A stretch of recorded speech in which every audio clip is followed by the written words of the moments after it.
This is the Cameron Journal Podcast. It's a place where we talk about important things. It's a place where we bring a little slice of the news to you.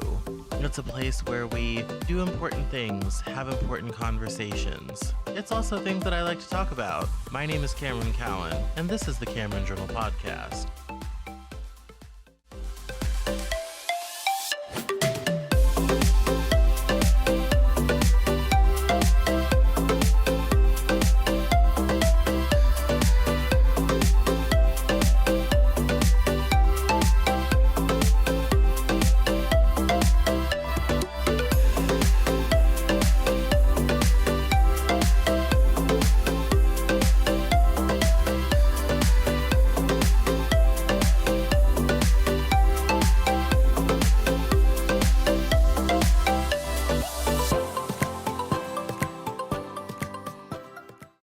So today on the Cameron Journal Podcast, we are continuing our series in the wild world of fashion. And in this episode, we're talking about fashion changes over time and how you can tell so much about a time, a place, a people by what they are wearing. So I'm rejoined by Brady McSlane, my seamstress friend, and this is going to be an interesting topic because we are both into old clothes and old things, probably to a fault, and fashion is one of those things that is the best way to learn about people from a certain time, because of how things functioned or how things were cut. And sometimes whole decades and whole periods of times are defined by clothing. What would the Elizabethan period be without that very particular style? A collar as big as a satellite dish with a dress to match. The white leaded makeup that destroyed their skin. All this sort of thing. It's just not the same. Even a period as large as like the Victorian era, which spawns at least 4 to 5 different major styles. There are decades of the 19th century that are defined by those styles. What would the 1880s and 90s be without the giant, asses on those dresses? What would the antebellum South be without that very particular style? So oftentimes, if there's any one thing that gives us a sense of time and place, it is ironically the things people wear. And you can tell, like, even if you look through, like, books, photography, things like that, you can tell when people were simply by their dress.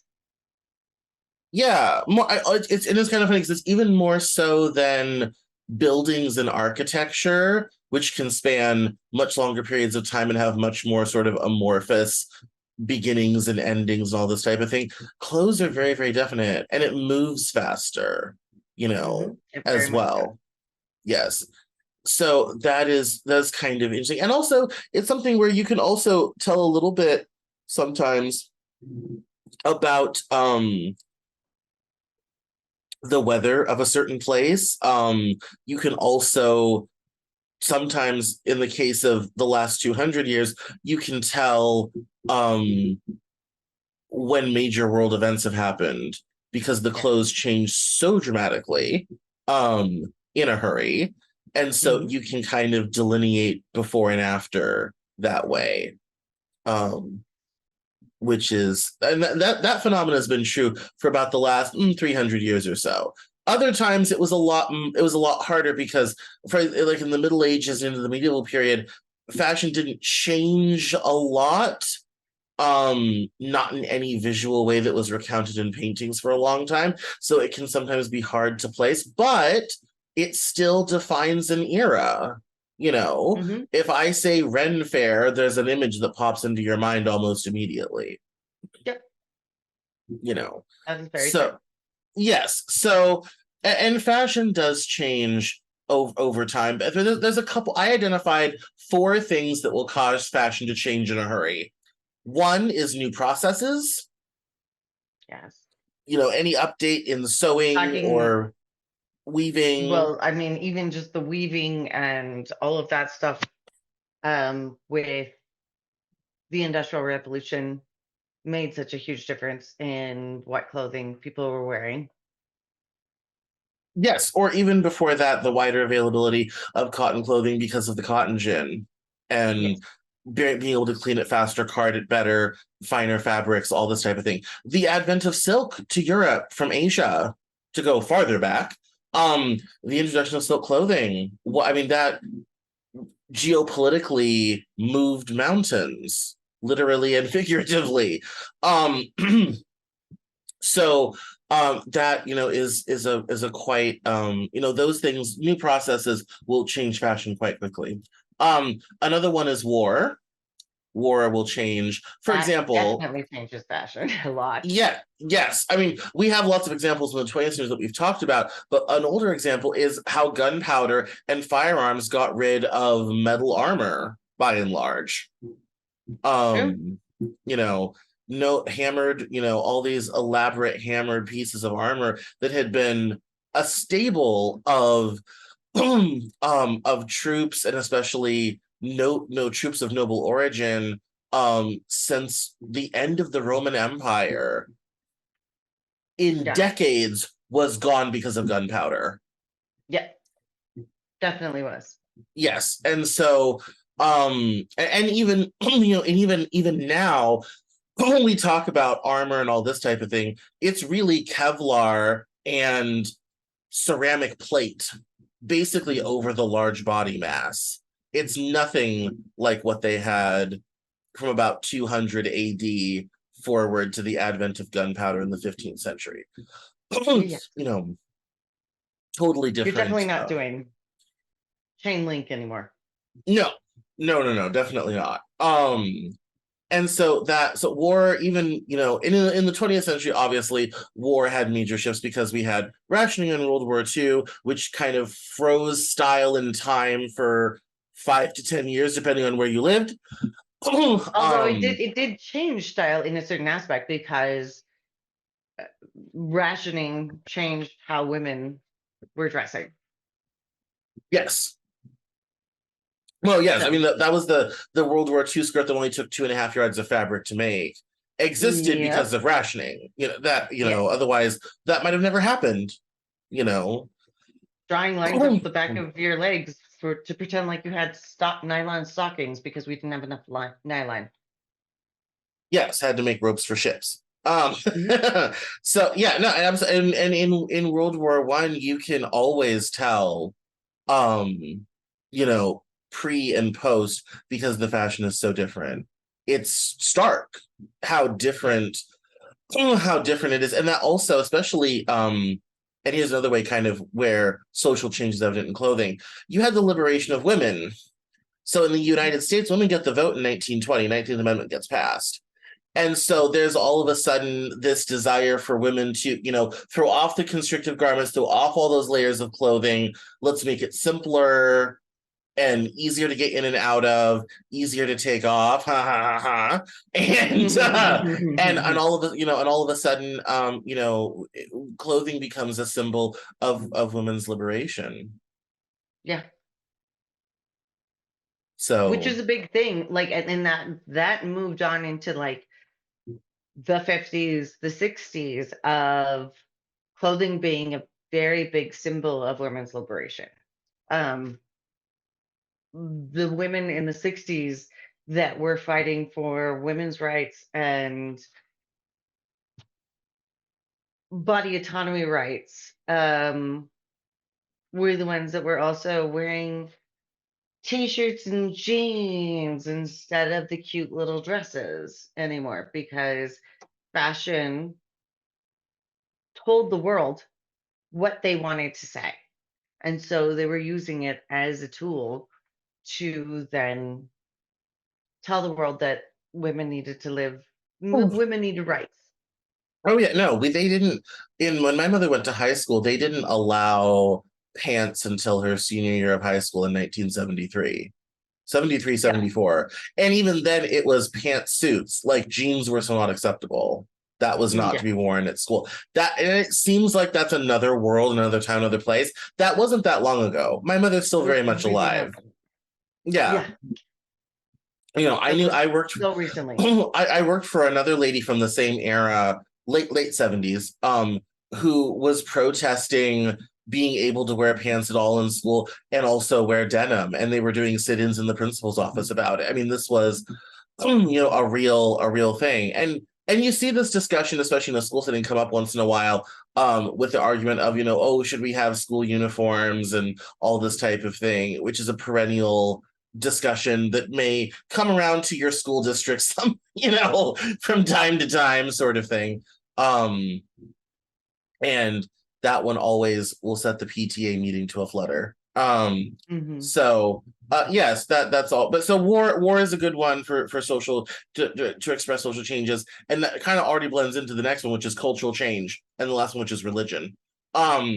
When culture shifts, the clothes shift too. You know, women get the right to vote, fashion frees itself up. Women get the right to open their own bank account, buy a car, have a credit card, 1970s, and now women are wearing. We get to wear jeans. Yes, and now women are exactly jeans, pantsuits. You know, it's not, you know, it's not just the skirts and all this type of thing. So, yes. It's also the, like, as things change, as society changes, fashion changes, either before or after, but it changes with it. Fashion is very much part of society's changes. Yes, and when culture moves, so does fashion, and that's and like I said, sometimes, and it's interesting when you put it in the context of the history of the time, and that's the other time where religion all tends to play a big role as well, and this is particularly true in the transition from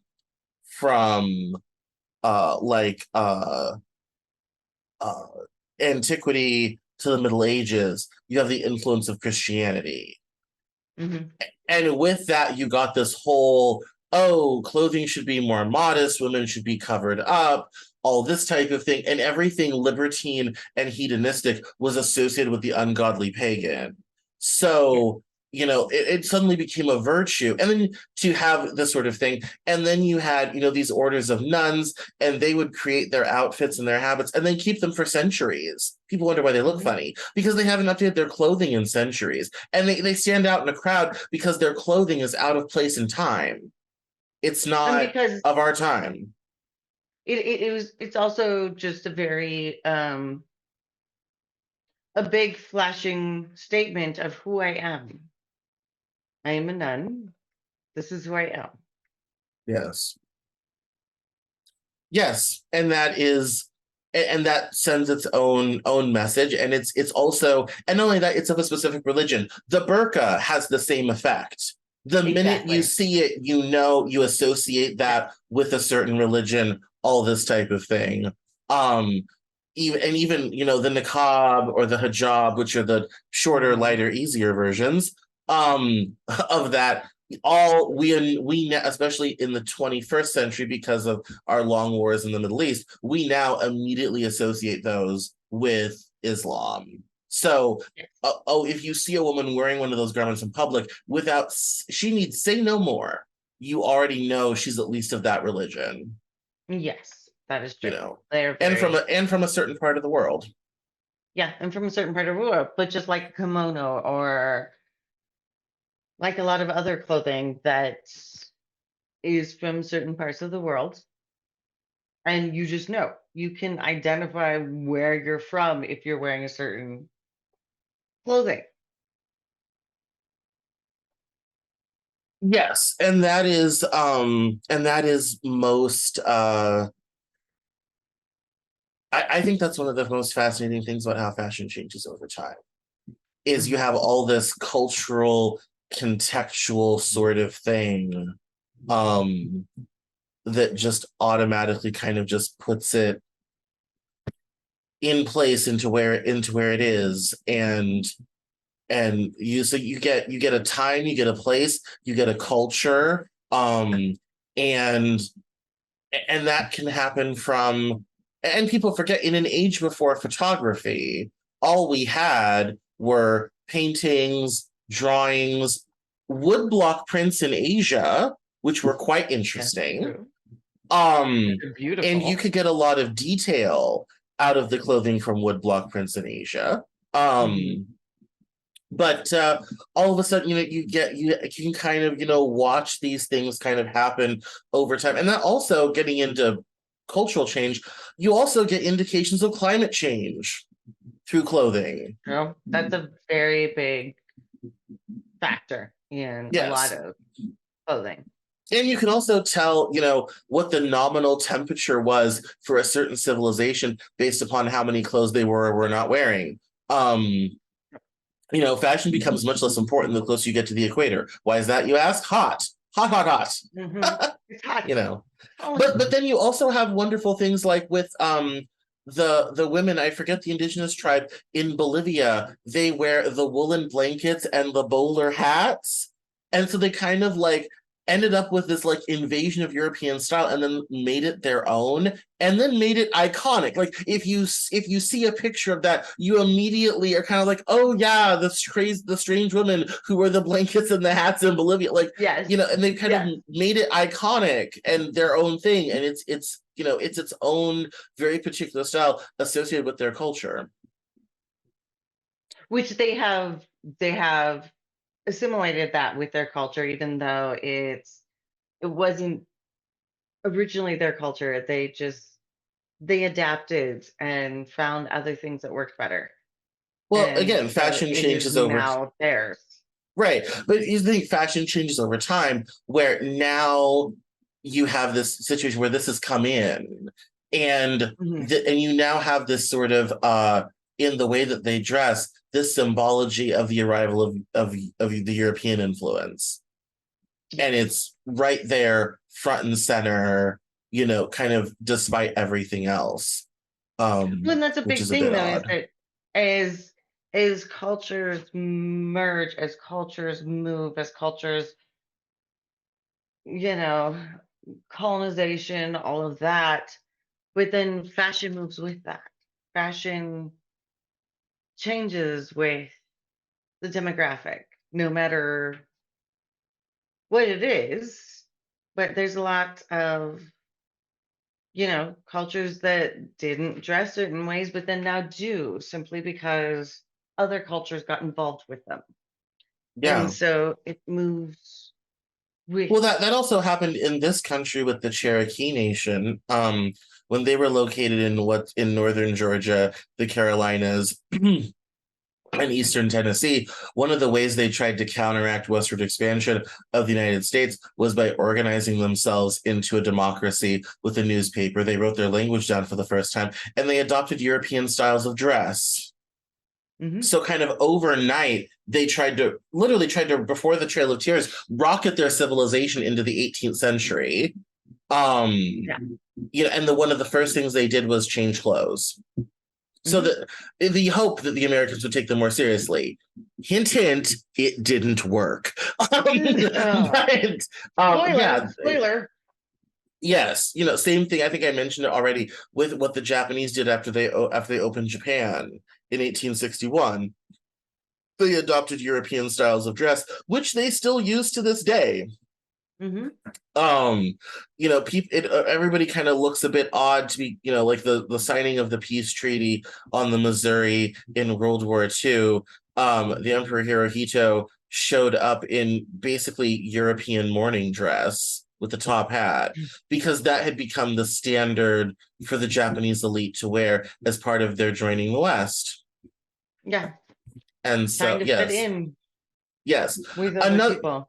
Yes, another culture that was really good at adopting things and kind of grafting them onto their culture was Russia. Russia, desperate to be Western, somewhat to this day, was very, very... Well, Peter the Great did this. He sent a bunch of people to France to learn music and ballet and all this type of thing. And so among the Russian elite, it was, if you were not dressing in the most updated Western styles, you simply were not in fashion. To dress in the local dress was to symbolize that you were poor. If you were wealthy, you would wear what the French were wearing because that showed you were European and sophisticated. And so you had this immediate delineation across economic lines based upon how close you were to the European ideal. Yep. Yeah. So, and it's funny because that, and what I think is interesting about that is that thread of Russia trying to be Western and keeping up with Western styles and everything continues to this day, you know. Yes, it does through a lot of, well, all of Russia, definitely for sure, but a lot of other, even Asian countries, it continues with trying to be Western. And Louis Vuitton does a great business in China, mm-hmm. you know. Yeah. Yeah. Because it's definitely about being more Western and looking more, which is interesting because those cultures are so beautiful and amazing and have such beautiful fashion themselves. But looking like the English, like the Americans, all of those things makes people feel like they fit in more because we've done such travesties to a lot of those cultures. Well, and a lot of and that's cultural hegemony for you, right? I mean that, you know, in Mm-hmm. another day and time it was the Italians, in another day and time it was the French, in another day and time it was the British. Now it's our turn. Um, Yep. you know, and there's, you know, hundreds of thousands of cultures along the way whose style and way of being in the world through clothing has been lost to the sands of time. Yes, Um, that is true. because someone came along and subjugated that small village kingdom civilization, and you know, and that was the end of that. And you went from there. And I think if anything, what's really weird now is how homogenous fashion is worldwide. That, as the human history goes, is unusual. True. Usually there's a lot more cultural difference in fashion, and to some degree, because of globalization, we've lost that somewhat. Yes, we very much globally in most places are still are now to the point where we're dressing very similar Yes, because, well, because of fast fashion of is a big course. part of it because it's cheap. Um, and because everything's so globalized right now, not right now, now from now until forever, um, we don't have a lot of those intricate difference in our fashion as cultures used to. I mean, I know like working in Yes. bridal, I do see some rare, but some that are still going back to their cultural traditional looks. They usually still do a traditional American European look of the wedding dress, but also do, like from India. So you've got your Indian, the dresses that you've got from a seamstress from India that are beautiful, just gorgeous. Or I don't know, I've had several from different countries that have those dresses, but usually they also do have their what I would say is normal American wedding dresses, and maybe that's because a lot of them, live here. But No, those bridal traditions are so interesting as well. There's I've seen traditional Korean wedding, um, which is really cool. I've also um traditional Japanese, a lot of fabric, very heavy. oh, Um, so beautiful though, so beautiful. yes, yes. Um, in China, your traditional Chinese dress can vary by province, whether you're southeastern China, interior China, you know, can very much as well. Asia's kind of really cool that way. Another good culture that has a lot of interesting wedding traditions, Indonesia, largest Muslim country in the world, but they have really cool traditional styles as well. That's quite interesting. I don't, wow. I don't think I've ever looked into Indonesia. I don't think I've had anybody from Indonesia. It's very But niche. That's the advantage of living on the West Coast. We get every little tiny Asian country has a little enclave here. So so we, when we go out for Chinese food, we ask which province because we have a different restaurant from each one. Like, I mean, I'm in the middle of the country, so I don't get a lot, but yeah, when I no, get, it's like, yeah, it's like, oh no, you want Chinese? You need to narrow that down because there's like 50 restaurants of that. So, um, the one other thing that I think is also rather interesting, speaking of a couple fashion changes, accessories. High heels were not feminine for a very long time. Those are menswear.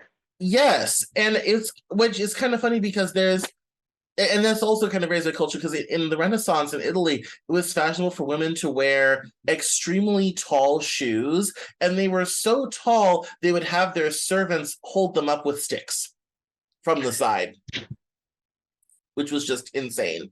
Yes. But then you had heels as because they were originally riding shoes. That was the point, and the heels kept your feet in the stirrups. It was functional sort of thing. Yeah. And then somewhere along the way, and it happened about the late 18th century, early 19th century, and I think this is where religion, because we had a Great Awakening, plays a part. Men's heel height comes down to basically the minimum needed for the writing purpose, and women's heels start to rise, and all of a sudden high-heeled shoes become associated with the feminine. Yes. And I've always thought that was interesting. The other one that I always talk about when fashion changes over time is how Kennedy killed hats for men. If you look at pictures before the 1960 presidential election, you look at a crowd of men, they're all wearing hats. Once Kennedy's elected, because he didn't wear one, gone. In 18 months, he killed something mankind had been wearing for 1,000 years. But Jackie O created an entire fashion industry around just her look. Like, oh, absolutely. You can tell what time period they're from because of the pillbox hat, the little suit, because it's a Jackie O look. Like, they were fashion icons in a time, I mean, yeah, the slim cut suit, the skinny tie, the European styling, because she was French, Jacqueline Bouvier, her family was very French and very wealthy. And yes, no, absolutely. But it's amazing how two people completely changed American fashion. Hats out, pillbox and suits, it just like completely revolutionized fashion. Yeah. Another good example even of that. The suit dress wasn't that popular until Jackie O started wearing. No, if you look at fashion of the 50s, that wasn't the style. No. Well, another one who did that, Queen Victoria, in her coronation gown, brought back waist. Regency, no waist. And that's what the world she grew up in. Regency period, no waist.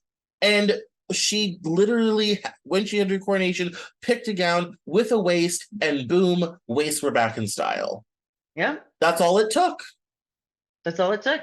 And then all of a sudden things shift around and the Regency look was out, waists were back in, and that would remain true for the rest of the 19th century. We wouldn't lose waists again until the 1920s. True.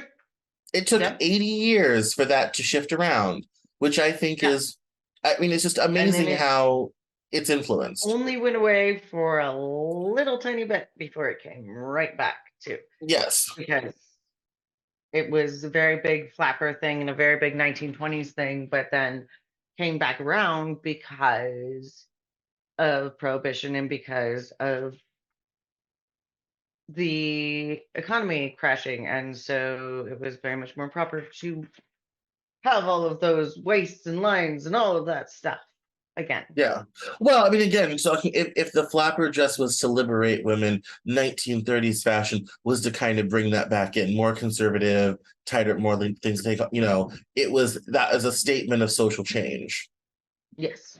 You know, very much so. But that's what's always so fascinating about this. Like, it's like this is a series on fashion, and we're very good at talking about 50 dozen other things besides clothes, but that somehow clothes either influenced or were influenced by. Like it is just so inherent in every part. Like you can look at anything and suits for the military, you know, any sort of clothing, and you will automatically judge and know, or at least have a judgment on what that person is now, but also throughout history. Even when you look at books and pictures throughout time, like it's such an integral part to society. And it is also, we base it on where society is going, because like Jackie O, like nobody really needed to follow that trend, No. but we did. And so it's such an amazing part of society in general that Yes. is And very that undercounted. is, well, and I think that's the to me, that's the part that's always so fascinating is you have, two people do something and then there's a change. Yeah. Um and And then that affects yeah. markets, and that affects stores, and that affects money and all of that, because two people dressed a certain way. Yes. And I think that is I still find it weird. To this day, I still find it so weird. That you can have something happen and then things, change around again. And sometimes it's big things like what the pandemic did with athleisure and casual everything now, which I imagine will be a style for a while and eventually it'll swing back. Um, Probably. But it also can be little things along the way as well. Or you have a change in whether you have a social change, you have a war, a pandemic, a new monarch, and all of a sudden things shift and change. Mm-hmm. And I mean, And that's the biggest reason why, a lot of fashion brands and stuff like that will try to attract celebrities for wearing their things. That's why you have at the Oscars, why everybody asks who who are you wearing, because that is a big way of advertising and shifting things, because if famous people are wearing it, sometimes everybody else catches along. well, and it's, I mean, every culture now is so balkanized that doesn't happen as much now. But like back in the 90s, when we decided everyone needed to look like a heroin addict, thank you, Courtney Love and Nirvana and all that sort of thing. That was a whole thing we did for 4 or 5 years. Yeah. Mm-hmm. It's like it's just kind of like, are you pale? Do you look emaciated? This is your time, True. you I mean, but know. we also did that with what was it? Not mm, damn it. No, I'm gonna forget it. But they when everybody was coughing a lot, coughing up blood. That was the whole thing. Oh, tuberculosis. Yeah. Thank you. Right. Yes, we did the same thing with tuberculosis. People would literally pale themselves out and try and lose as much weight as possible in order to look pale and anorexic, Yeah. because so they could look like they had tuberculosis. Well, and that also gets into how our ideas of beauty change over time.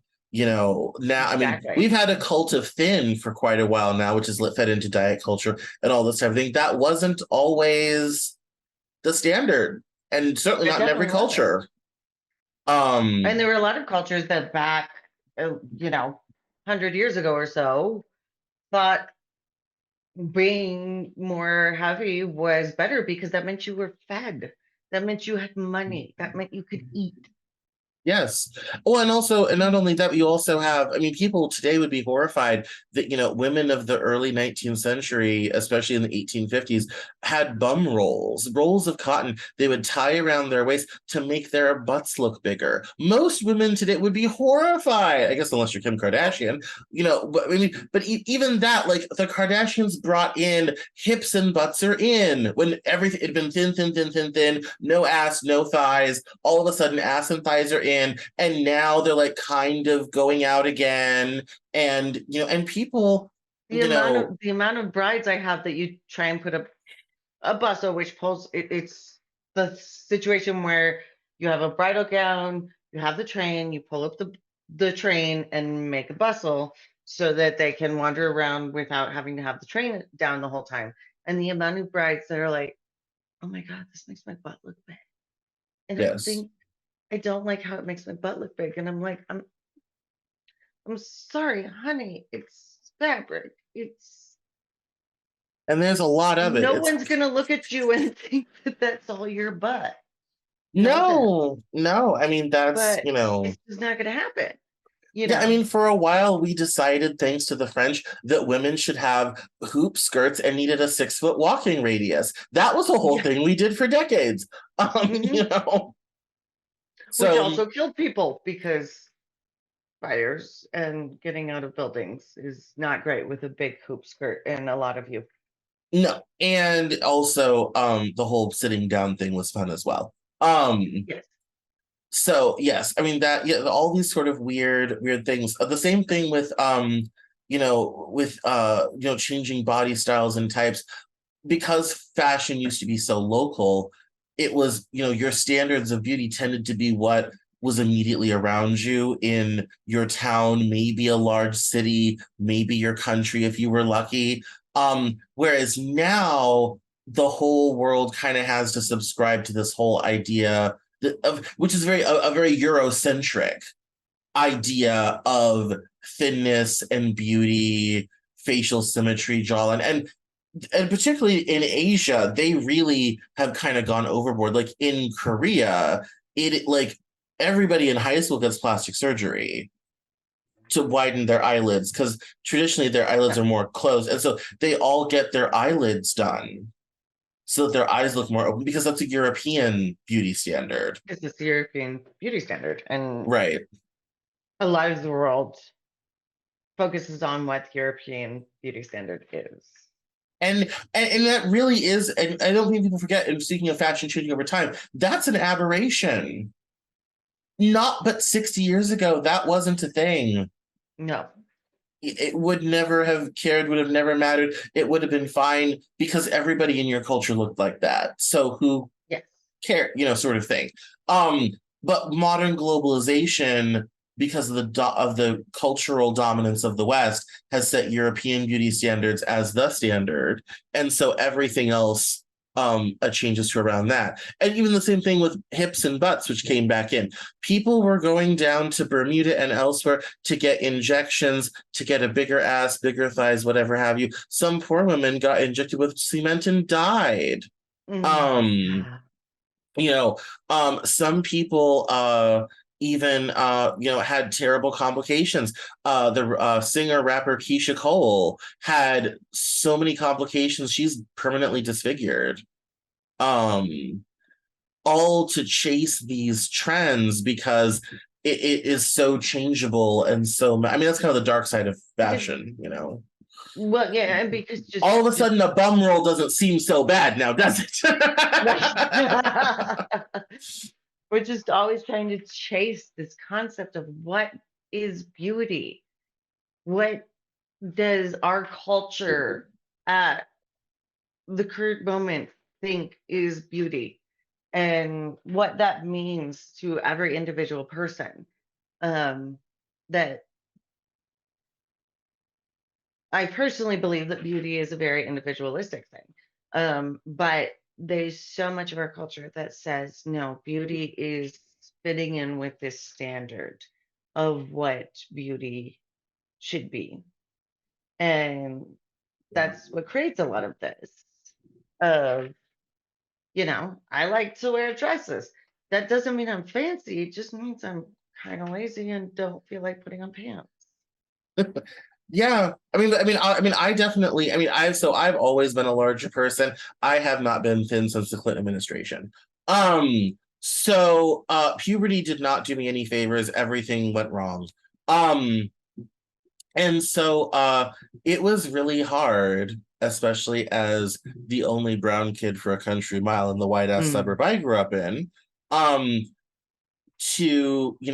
one of the things I could never do was like wear the clothes other kids were wearing, because all those old stores that we loved, Abercrombie and Fitch and Hollister and American Eagle, they did not make clothes for me.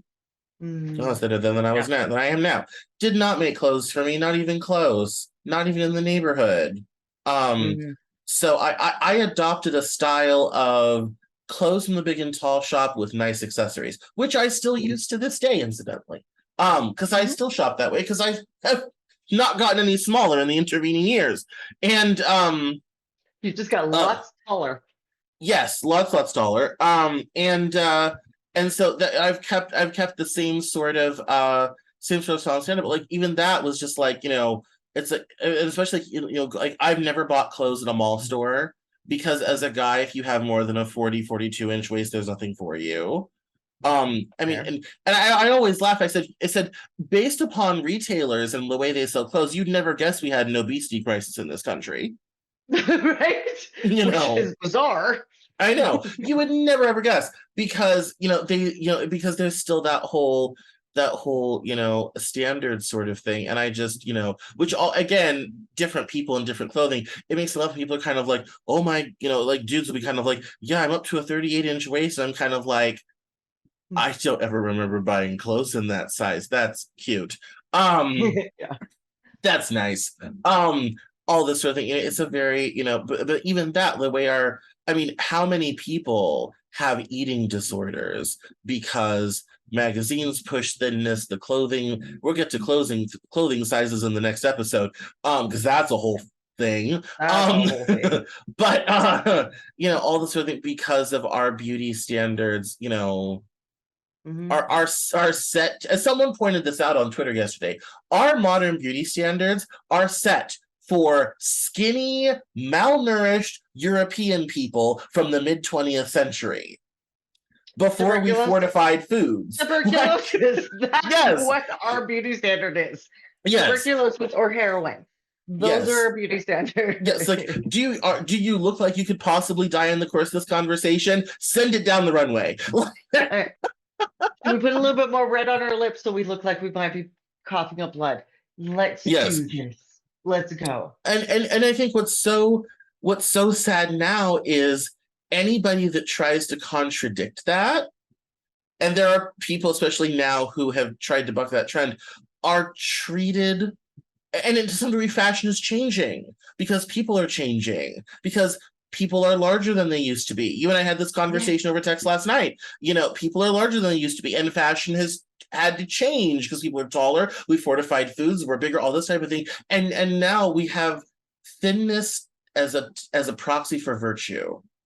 If you're a good person, you're thin. If you're a bad person, you're fat. Yeah.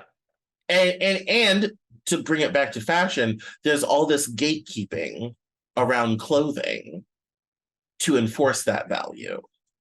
Yes, that is very true. Which I think is just also insane. I think even there's just so much gatekeeping around fashion in general. So I think even like thin people and stuff like that, like I talk to so many women, so many brides that are like, oh, this looks bad on me because I don't have thick enough boobs, or because I'm too skinny, or I'm too short, or I'm too tall, or like fashion the industry of fashion, the industry of selling things, of trying to get fashion out there can be very toxic on both ends to everyone, of telling us all that our bodies aren't correct because they're not the exact measurements that that one designer had in mind. Yes. Yes. And I think what's funny is how resistant people are to fashion changing for the people that we are now, who Yes. have benefited from 7 decades of fortified foods and all this type of thing, and how, we still expect people to be, malnourished. Yeah. Like, that's, Seriously. we're still, we still be kind of like, have you not lived through World War II through famine and starvation? Bad person, you. Oh You my know, goodness, we cannot serve you yeah. here. Oh no, You and are this no this longer comes up with, like, acceptable. Gwyneth Paltrow being like, oh yeah, I maybe have, a bowl of bone broth to eat, and then, I that's it for the day, to maintain what is it, what is essentially, not so good. I mean, obviously, like, No, if not you're overweight and you're having a lot of health problems and all this type of thing, losing weight can be very helpful for that. Absolutely, for all sorts of things: heart disease, cardiovascular issues, diabetes, all this but type of also thing. But if on you're the too other end, you can thin, you can you also be have the too same thin. like that's the same Yes. problems. Like, and there's a lot in fashion and a lot just in our society that judges people who are heavy and think they're unhealthy and doesn't think about the fact that people who are too thin can also be unhealthy, or just, hey, maybe not judge people for their body shape and style. Yeah. Like, we're all our own shapes. Well, Get and over that's it. and I think the body positivity movement is trying to achieve that. And I think Yeah. we're also trying to slowly move clothing in that direction, but we've tied thinness to virtue as the new morality. And so now there's all this stuff that's kind of being used as a gatekeep, to keep out the fat people, Mhm. and, and to shame people and all this type of thing. Which I think is interesting, and that's not a uniquely American phenomena either. American, Asian Americans from, like, Korea or Japan will go to their home countries and be kind of like, oh, you're, a bit fat, because everyone in Asia is so impossibly thin. But the thing is, like, oh, you're, a bit over, or whatever have you. I watched this old Japanese movie, and we got to go, but I watched this old Japanese movie years ago, from this really brilliant Japanese actress, and it was set in post-war Japan, and it was at the time considered a bold casting decision to cast an actress who was slightly overweight. And Mhm. by slightly overweight, I mean she weighed Like 155 healthy. pounds. Yeah, Oh yeah. exactly. Yeah. I'm like, yeah, I'm like, she's like, looks like a normal person. But back then in post-war Japan, women didn't weigh 100 pounds. They were all teeny tiny people, and she wasn't, and that was because it also involved romance, so it's like a man is falling in love with this, loose, lascivious, wanton Oh, woman with beast woman. hips and a Yeah. butt. Who's got curves and boobs. you know but this is where to close, like, fashion changes over time. What's acceptable changes over time. For what back then was a revolutionary casting decision, today wouldn't even draw a headline. No one would notice or care. No, That's how because things we change. get to watch beautiful, curvy women on TV all the time now because we're learning, we're growing. Yeah, absolutely. All right, so that's fashion changes Oh over my goodness. time. Thank you, everybody. This is the second to last episode, so we're almost to the series. Our final episode is going to be on tailoring, or why nothing ever fits right, or why men's sizes are standardized and women's are not, which is going to be a very fun topic. So that will be coming out here soon. Thank you for joining us on the Cameron Joel podcast.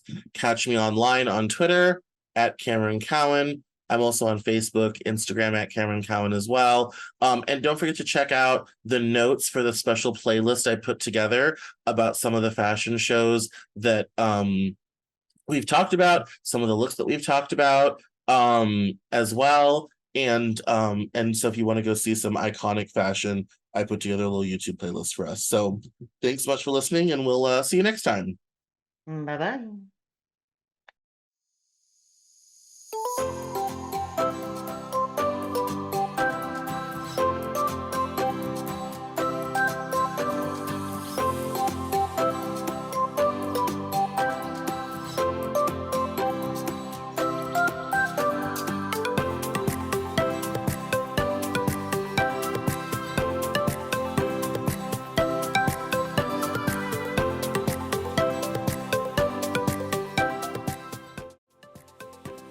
That's all for this episode of the Cameron Journal podcast.